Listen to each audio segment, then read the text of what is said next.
Assalamualaikum warahmatullahi wabarakatuh. Hai semuanya, aku Luneta Azmi yang berkesempatan untuk meresensi film yang berjudul Air Mata di Ujung Sajadah. Film Air Mata di Ujung Sajadah sudah tayang di bioskop Indonesia sejak Kamis 7 September 2023. Film berdurasi 105 menit ini diproduserkan oleh Nafa Ubaj. Film ini ditulis oleh Titen Watimena dan disutradarai oleh Kei Mangusong.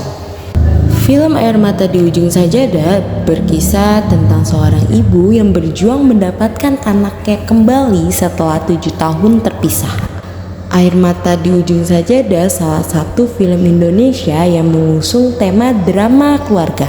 Film ini dibintangi Titik Kamal, Fedi Nuril, dan Citra Kirana sebagai pemeran utama. Aktor cilik Fakih Alaidrus juga bergabung sebagai pemeran Baskara.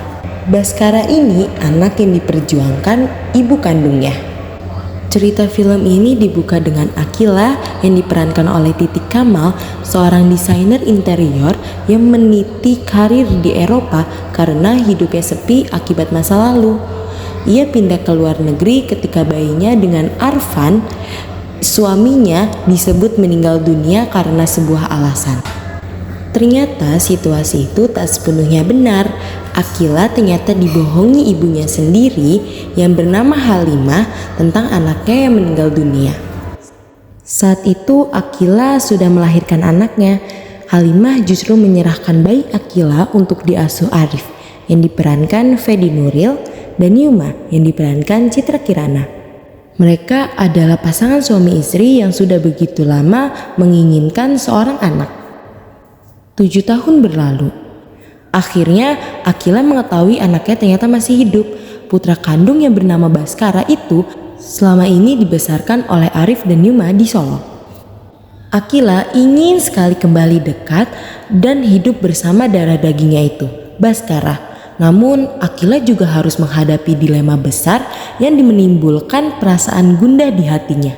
Kerisauan ini tak lepas dari keberadaan Arif dan Yuma. Mereka yang telah merawat Baskara dengan sepenuh hati serta tidak pernah pamrih layaknya orang tua kandung sendiri. Akila tak enak hati dengan Eyang Murni yang menginginkan seorang cucu. Kegundahan juga muncul di hati Arif dan Yuma, dua pasangan suami istri. Mereka merasa bersalah jika bersikukuh mempertahankan satu-satunya kebahagiaan Akila, yaitu Baskara. Tapi mereka juga sayang sekali kepada Baskara karena Baskara yang sudah dibesarkan dengan tulus hingga tumbuh menjadi anak yang berbakti. Akhirnya mereka bertiga, Yumna, Arif, dan Akila harus mencari solusi yang terbaik yang melegakan semua pihak, termasuk Baskara yang sudah beranjak remaja. Penggambaran penggolakan batin antara mereka bertiga, Arif, Yuma, dan Akila, karakter utama itu digarap menjadi cerita drama yang mematik dilema penonton. Film ini ada hal menarik dari peran utamanya. Titik Kamal yang memberikan akting yang memukau sebagai Akila, seorang wanita yang kuat dan tegar tapi juga penuh kasih sayang. Dan Feby Nuril yang berperan menjadi Arif juga memberikan akting yang baik sebagai seorang suami yang sangat mencintai Yuma dengan tulus. Lalu ada Citra Kirana yang tampil apik sebagai Yumna, seorang wanita yang sabar dan pengertian. Hal menarik dari film ini bukan hanya dari aktor utamanya. Film ini juga disutradarai dengan baik oleh Kei Mangusong yang berhasil menghadirkan kisah yang menyentuh dan mengharukan. Selanjutnya aku mau bahas tentang kelebihan dan kekurangan dari film ini. Kelebihan dari film ini ada cerita yang menyentuh dan mengharukan. Para akting aktor berhasil membuat para penonton tersentuh hatinya. Dan menurut aku banyak banget adegan-adegan yang bisa kita ambil, tema-tema yang pentingnya yang harus kita lihat, bahwa seperti cinta kasih sayang seorang ibu, keluarga, dan pengorbanan itu akan selalu ada dan banyak banget maknanya. Dan juga kualitas skenario yang cukup baik itu dieksekusikan dengan apik oleh para aktor-aktor. Menurut aku, aktor Titik Kamal dan Citra Kirana sebagai Akila dan Yuma, mereka sangat banget mendalami perannya sebagai seorang ibu yang menggambarkan isi hati seorang ibu secara meyakinkan hati para penonton.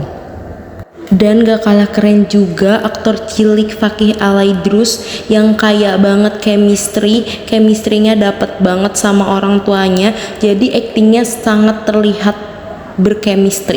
Setelah kita membahas kelebihan dari film ini, selanjutnya aku mau ngebahas kekurangan dari film ini. Menurut aku, kekurangan di film ini ada di musiknya.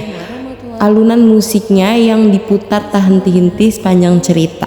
Alunan musik mengisi hampir seluruh bagian cerita, terutama ketika adegan dramatis yang menguras emosi. Menurut aku, konflik yang ada di film ini malah menjadi kekurangan bagi film ini.